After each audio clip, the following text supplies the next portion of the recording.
Do you love cinnamon roll heroes, romance novelist heroines, forbidden love, a reality show set, and romance tropes galore? Well, stay tuned because you are going to lose your mind over Christina Lauren's new book, The True Love Experiment.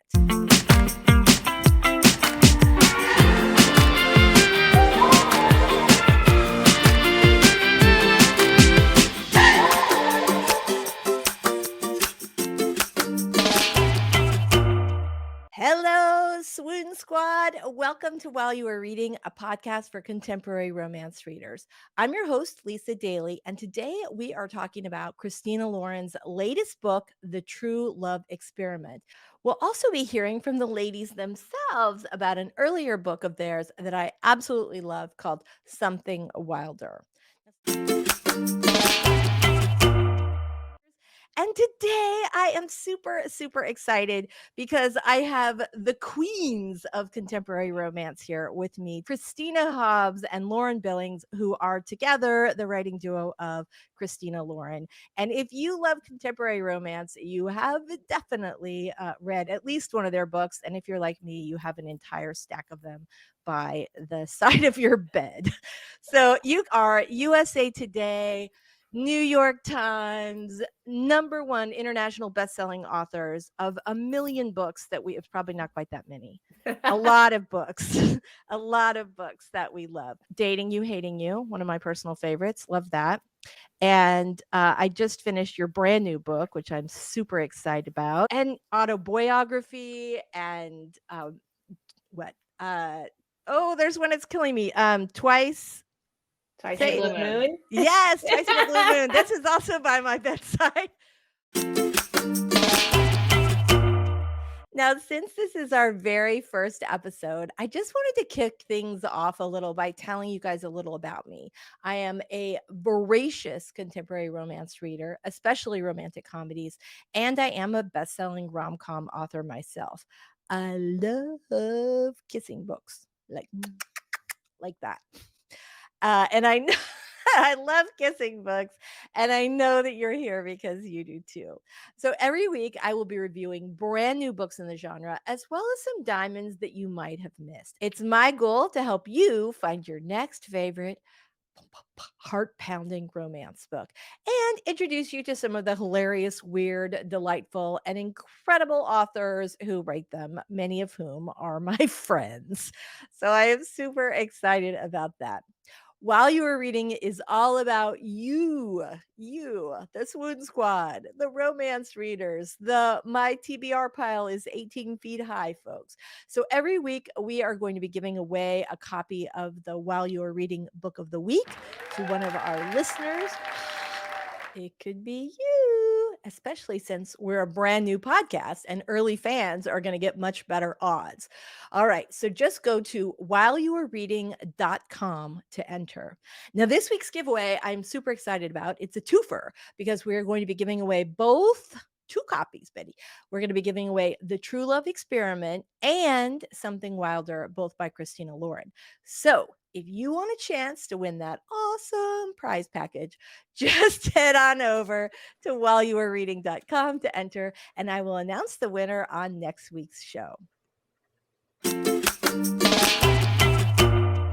This week's show is going to be a little bit on the weird side. Dun, dun, dun. Now, normally we would jump right in with the interview, but as many of you know, I'd originally planned to launch this show last year, and we had a pretty significant illness in my family, and that ended up bringing everything to like screeching halt. I actually interviewed Christina and Lauren of Christina Lauren to talk about their charming, super fun book, Something Wilder, last year. But because of the aforementioned family crisis, I've actually kept it on the back burner for the last several months. And this week, like a miracle, as I was prepping to launch the podcast, I got some book mail. I got some book mail. My pre-order of The True Love Experiment showed up in my mailbox, and I thought, this is a sign I should review both. I absolutely loved the True Love Experiment. I devoured it in a day and decided that the universe was basically giving me a gift. So for this week's show, we are going to start with a review and end with my interview. The True Love Experiment, just like this podcast, was born out of pure, unadulterated fan love. Those of you who read Christina Lauren's Soulmate Equation about single mom Jess and DNA scientist turned matchmaker River may remember Jess's hilarious sex positive if champagne was a human being bestie Fizzy. So apparently, as Christina and Lauren, the writing duo who make up Christina Lauren, spent a good chunk of their book tour fielding requests from readers for Fizzy to get her own story. And they did it. That, my friends, is what like really loving your fans is all about. I love that they did this book just for their fans, and as sort of a love letter to the genre. So in the True Love Experiment, Jess, River, and Juno are all familyed up, living there happily ever after. But meanwhile, Fizzy, aka our romance novelist Felicity Chen's love life, is, in a word, flat. The realization that she's never been in love, hasn't had sex in a year, it's starting to affect her writing or lack thereof. And it's starting to hit her hard. So enter documentary filmmaker turned reality show producer Connor, who has created a dating show to help the romance novelist find her soulmate by determining whether Fizzy's fans or River's DNA dating app will be better at finding Fizzy's happily ever after romance. I know who I'm voting for. The only problem, sparks are flying between Connor, the producer, and Fizzy, the star, almost from the get go. And the romance between the show's producer and the star are definitely off limits. Plus, Connor's done a spectacular job at lining up some truly incredible dates for Fizzy. So, why does he seem so grumpy that those dates are going so well? Let's talk about the tropes. All right, so we've got a cinnamon roll hero, a reality dating show starring our heroine. We've got a sex positive romance novelist who's never been in love, forbidden love, wrinkle of forced proximity, a hot single dad, a fella over there with the hella good hair, and one of my favorites, Insta-lust. Will you be my book boyfriend? So Connor is a total cinnamon roll, and he would have to be in order to be deserving of Fizzy, who is so hilarious, good-hearted, self-assured that she deserves only the best that CeeLo has to offer. Now, he is a great single dad with a close relationship, not only with his daughter, but also his ex wife. And I think we both know that's always a good sign. When he casually insults his ex's favorite romance writer, AKA Fizzy, he actually takes his ex wife's advice, reads Fizzy's books, and becomes a fan of the genre.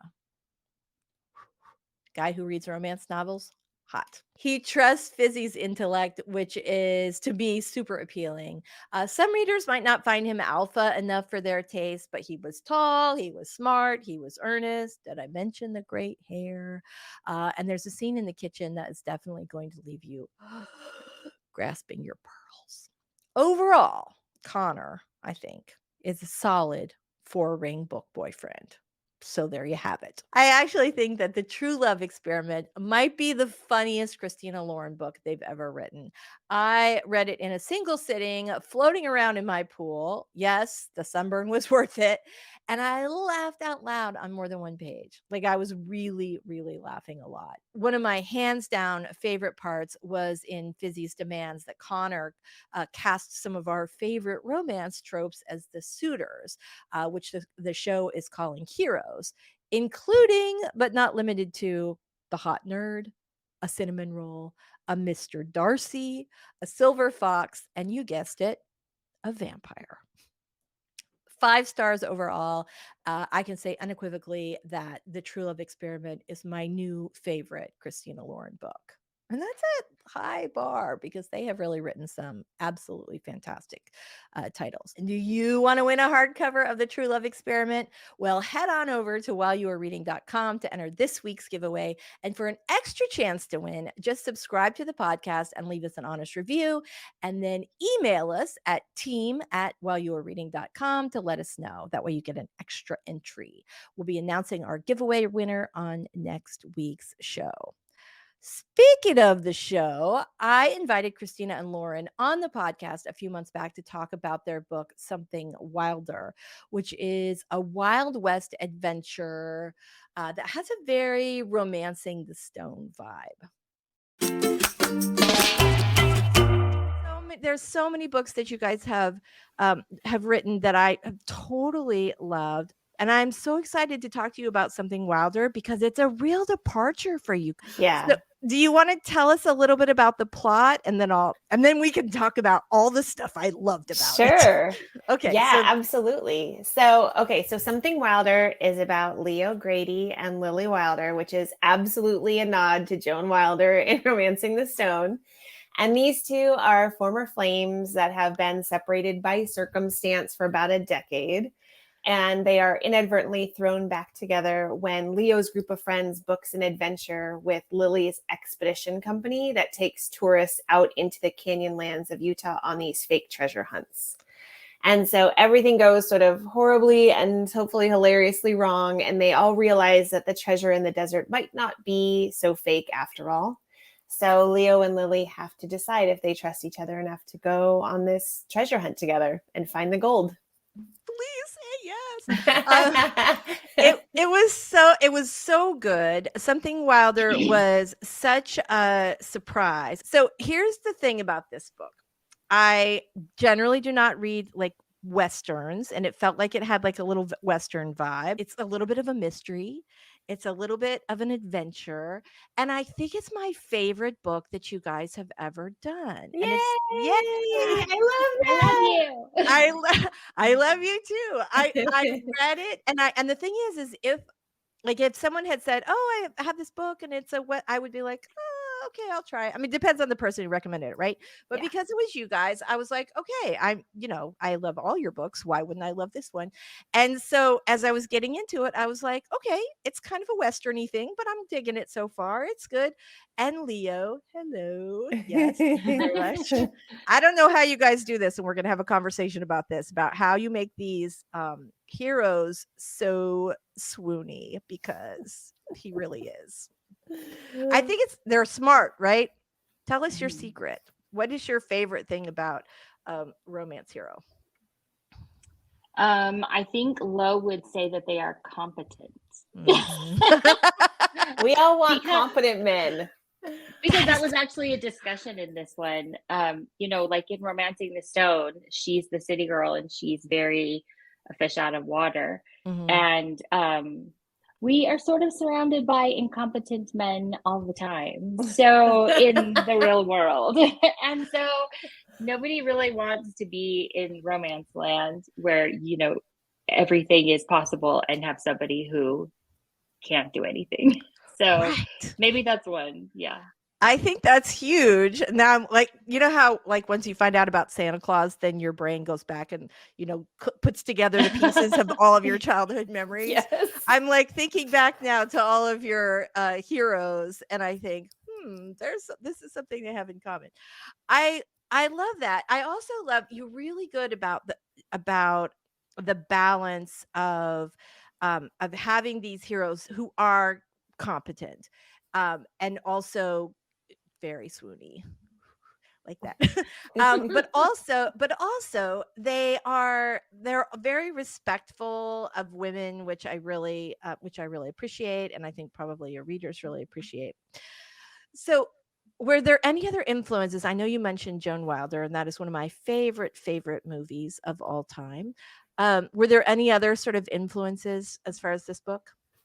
Yeah, I mean, we take influences from really so many different places when we start a book. I mean, I was thinking the other day that like Christina, when she was first started watching the show Yellowstone, the character Teeter kind of reminded her of Nicole. And so like we just kind of pull a little bit of inspiration from lots of different places. You know, we both really loved Indiana Jones, especially the opening scene of Indiana Jones and the Last Crusade, when River Phoenix is sort of like, there's that whole chase on the train, and you get this beautiful backdrop of the Red Rock. So we wanted to make sure that that visual really came through. But I mean, I think, you know, we just love the idea of having a book that has the Christina Lauren romance, but also gets us outdoors at a time. We wrote it at a time where we really needed to get outside. Like, we were just so tired of being indoors. Yes. And so, yeah, I think, you know, it was really fun to like pluck inspiration from lots of places, both from things we loved when we were younger, things we love now, things we wanted to do now. And we had so much fun writing this one. I love that you did pull in so many great details, so many historical details in Something Wilder, and there's so much more of a sense of place than than some of your other books, and I thought that was really fantastic. I really felt like I was, in the Wild West, and I thought that it was very interesting because that's not something that I would typically expect from one of your books. And it has all the stuff we all love, right? It has all the banter and the chemistry and all of that, and the fun storyline and some serious laughs. But I loved how much, the area played such a role in this as well. Why this area and this story in particular? I know you're saying you pulled a lot of different influences, but did you go on a trip? How did this happen? So like we said, this takes place in sort of the Red Rock Canyonlands area of Utah, and I live in Utah. Oh, perfect. When you go down to like St. George and stuff, it's just so beautiful, and it just doesn't look real. Like Lo and I, for In a Holidays in October of 2020, that book came out, and we rented a house in St. George, Utah, to do all, because everything was virtual, and it's just so much easier when we're together. And when you looked out the window, it was just red rock and just gorgeous, and it just looks kind of alien. Like, it looks like nothing else. And so we really wanted it to feel like that. And we had another idea for sort of a treasure early on, but it was once we were connected, because like, research is a really big thing for us. We want you to feel like whatever Lily or whoever our characters are, whatever they tell you, you believe. Like when we talk about for our, heroes, it's competence. Like, competence porn is such a thing. I love when I am reading a book and I feel like this person knows everything. So we found an actual guide that this was their job that he took. He was a movie scout, and he took people out, and he gave us, like, he told us about, people thinking that Butch Cassidy's treasure is still out there. And once he said that, it was like, oh my God. And it just sort of, because we had another idea, but it also took place in the same area. So as soon as he told us that, it just like the wheels just started spinning, and we started to like research and do all of that. So I really felt like this book was so much fun, and I can totally see how it would come together that way. And that adventure really did come through. And I think that's sometimes hard to make happen on the page in a way. Like, it felt very cinematic, which leads me to my next question. Are there any movies in the works? I mean, it's probably a little bit early for this book, but are there any movies in the works for any of your books? Yeah. So Roomies came out in 2017 at the end of the year. And that one, we wrote the screenplay. Oh, cool. That movie has been bought by Village Roadshow. We've been working really closely with the producing team for the last few years to get that script just in tip-top shape. And so that one is moving along. And Honeymooners has been optioned. And that one has a script, and they are currently casting it. And yeah, we have a few other things that are in the works. I wouldn't say it's too early for there to be conversations about Something Wilder. That's been a really fun thing that we've been doing the last month or so. We've had a lot of different calls. And I love it. I think both of us can really see the film in this book, more than any book we've written before. And, I think reason to hope that this will be on the screen. See, I'm so glad to hear that. That was the thing that I kept thinking as I was reading it, is that it felt like a movie. It sort of had the same vibe. Did you guys see the Sandra Bullock movie that Yes. just came out, right? The Lost City. Yeah. It was Yes. so fun. I saw it twice on opening weekend because it's like, that's the kind of movie we want to see. We want romance, we want action, we want all of it, you know? And I thought that one was really fun. I thought it was great. I had the same vibe. I really, when I was reading your book, I had the same vibe that I sort of had with that movie, that I just like had that fun and adventure and romance and all that good stuff really mixed into one. So I think you guys just killed it this time. It was awesome. I will say though, so in your your travels as a contemporary romance duo, did you guys ever go to the RT convention back in the day? Yes. Yes. So when you saw that scene with Dash where he's like doing Oh, this, yeah. like, did you have like flashbacks to that convention? Totally. I totally- totally did. When we were writing this book, we were probably like at the halfway point or something. I don't know. When the articles came out that said that movie was happening, and then they were calling it The Lost City of D. And we were like, oh my God, because we're writing, we had said, I want to write a Romancing the Stone, Right. like a right. modern day gender swapped Romancing the Stone. And we were just like, oh God, please be good, please be good. And then when we saw that it was a romance novelist, we were really worried because we just didn't want some like terrible cliched, thing. Right. But they handled it so well. But yeah. I remember sitting in the theater with my husband when he comes out at the signing, and I was just like, nope, nope. Nope. And they like raise their hand and ask him questions and not her and stuff. I was just like, yes. I got the same feeling when I was reading your book. Trope talk. Trope talk. Bring on the tropes. Here are the tropes for Something Wilder: second chance romance, forced proximity, city slickers in the wild, wild west. You've got a family ranch in jeopardy. Just one more. I love that. Just one more time. And hunting for lost treasure. There are a bunch more tropes in there, but those were some of the big standouts. And I think you're going to love this book. Moving on to other stuff that we love, I want to know what you are reading these days, what you're loving. What's the last really fantastic contemporary romance book you read? I have I'm reading Book Lovers by Emily Henry, which is fantastic, but I just started this one. It's Every Summer After by Carly Fortune, and it's childhood friends to lovers. And if any of our readers out there liked Love and Other Words, it has a lot of Love and Other Words vibes. So I really, really love this one. I'm only a little bit into it, but I can tell I'm just going to get completely addicted. And then I've been talking about this one a lot, called 100 Other Girls. It's by Iman Hariri-Kia. And it's like a Devil Wears Prada in the modern day. And she's Iranian American, and she is voicey and hilarious. And it's just a really smartly written contemporary romance book. And so I recommend both of these. I love that you brought props. I know. Those both sound good, and I'm going to put them on my TBR right this very minute. They're both amazing. I will completely vouch for them. I'm super excited about that. Christina, how about you? So we have a book due on Sunday and leave on book tour on Monday. So I am not reading a ton right now, but the last book except our own book.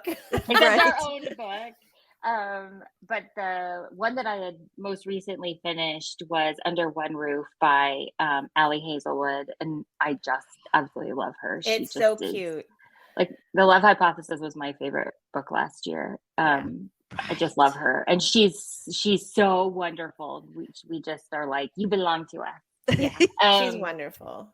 And then my favorite book that I have read this year has been, and I'm a jerk for saying this because it's not out till I think October, is Sally Thorne's next book called Angelica Frankenstein Makes Her Match. So when we were writing this book, we were having this conversation with Sarah McLean, who we like idolize. And we were talking about how we want romance to take big swings. And that just means some people are like, I don't like romance. And you're like, but you do. You really do. You like lots of things that maybe are just not labeled romance. So we want people to take risks and write big stories. And even if you miss, you still tried. And Sally has done that with this book. It's essentially Dr. Frankenstein's fictional sister, Angelica.